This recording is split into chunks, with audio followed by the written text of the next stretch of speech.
नमस्कार, आप देख रहे हैं न्यूज़ 9 भारत और मैं हूं आपके साथ अशोक चौहान। देश और दुनिया की तमाम खबरों पर आइए डालते हैं एक नजर। आजमगढ़ के मुबारकपुर में सियासी पारा चलते ही दिग्गजों का जमावड़ा शुरू हो गया है। एक तरफ सीएम योगी आदित्यनाथ का आगमन तो वहीं दूसरी तरफ मजलिसी के राष्ट्रीय अध्यक्ष ओवैसी का मुबारकपुर विधानसभा में आते ही शाह आलम गुड्डू जमाने के लिए उन्होंने जोरदार अपील की। तीसरी बार मजलिसी के प्रत्याशी को यहाँ की जनता विजयी बनाने जा रही है। राजनीतिक गढ़ की चर्चाएं आरंभ हो गयी। अनुमान लगाना कठिन होगा कि मुबारकपुर का समीकरण क्या बनता है।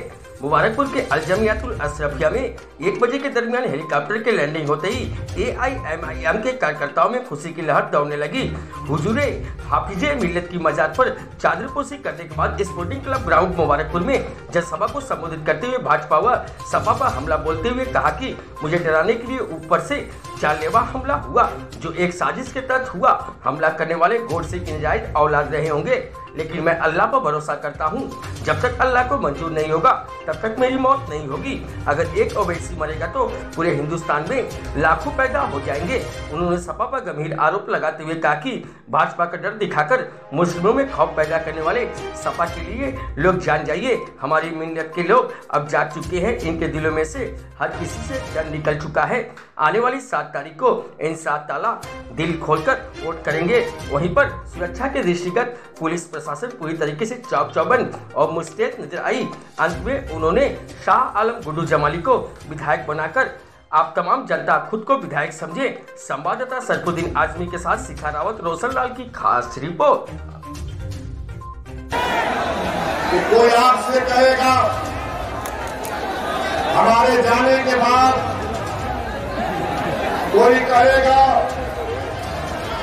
कि अगर गुड्डू जमाली या मजलिस के 8-10 प्रत्याशी जीत जाएंगे, विधायक बन जाएंगे तो क्या होगा। आप उनको बताना,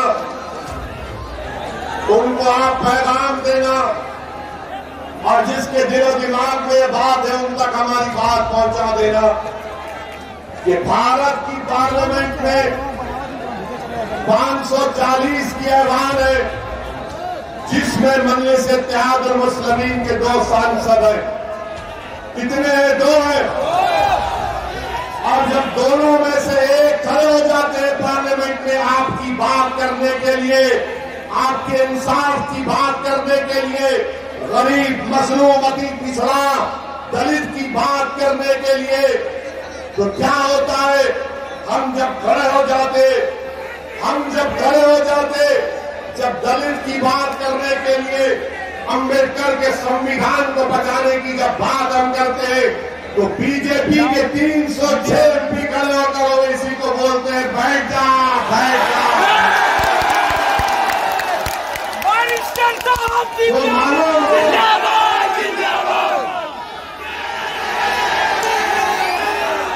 तो मालूम हुआ कि ओवैसी, असदुद्दीन ओवैसी सिर्फ अल्पसंख्यक समाज मुसलमान की बात नहीं करता। असदुद्दीन ओवैसी सिर्फ दलितों की या अति पिछड़ा आदिवासियों की बात नहीं करता। असदुद्दीन ओवैसी जो कमजोर है उसको ताकतवर बनाने की बात करता है।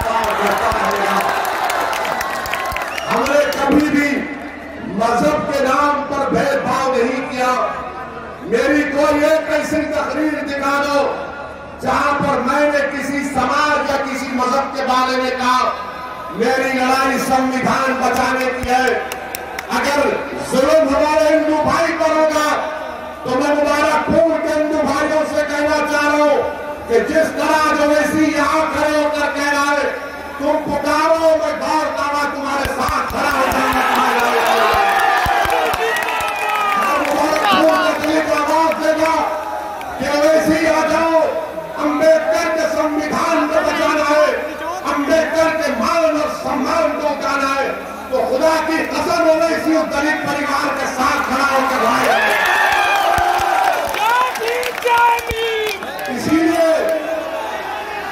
इसीलिए जब 2019 में हैदराबाद की आवाम ने हमको 4थी मर्तबा रुकने पार्लियामान MP बनाया, तो हम जब हल्फ लेने के लिए गए तो बीजेपी के 300 एमपी नारा लगाना शुरू कर दिया। हमको देखकर हमने भारत के संविधान पर अल्लाह के नाम पर हल्फ किया। उसके बाद हमने नारा लगाया जय भीम। तो बीजेपी के लोग एमपी सन्नाटे में आ गए, जबान कर लिए। बात को हमसे पूछे ये तुम्हारे दिमाग में कैसा आता है? हमने कहा दिमाग में नहीं, हमारे दिल में बाबा साहब अम्बेडकर।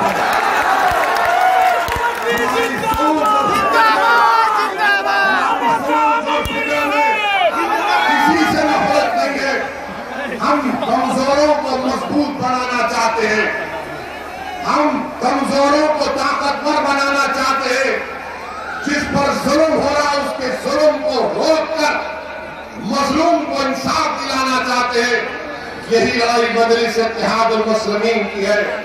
मेरे भाई, आज का 2 मार्च का दिन मेरे लिए बहुत ही मुबारक दिन है कि आज मेरी जमात मजलिस इत्तेहादुल मुस्लिमीन के अहिया के 64 बरस हो चुके हैं। अल्हम्दुलिल्लाह। लोग आपसे पूछेंगे कि मजलिस ने हैदराबाद में क्या किया। हमारे पास हैदराबाद में मजलिस ने 7 विधायक है, कोई मंत्री नहीं है, कभी सत्ता में नहीं गए ना जाएंगे, मगर हमने जिनसे वोट लिया उनके लिए हमने मेडिकल कॉलेज को कायम किया। कब कायम किया? 40 साल हो गए मेडिकल कॉलेज बनकर, इंजीनियरिंग कॉलेज बनकर, MBA, MCA, school of nursing, pharmacy, architecture college और 2 बड़े अस्पताल चलाते हैं जहां पर कम से कम पैसों में गरीबों का इलाज किया जाता है। और लोग फिर बोलेंगे ओवैसी के भाई अकबरुद्दीन की भाषण के बारे में बोलते हैं। तो आपको बता रहा हूं कि अकबरुद्दीन ओवैसी ने अपने विधानसभा में अकबरुद्दीन ओवैसी ने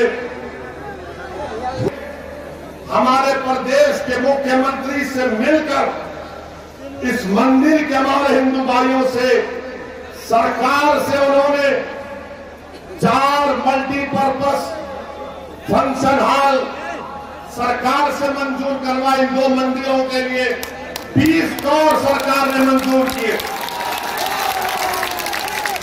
ये हम पर इल्जाम लगाते हैं कि ओवैसी भड़काऊ भाषण देता है, मगर मेरे अजीज दोस्तों और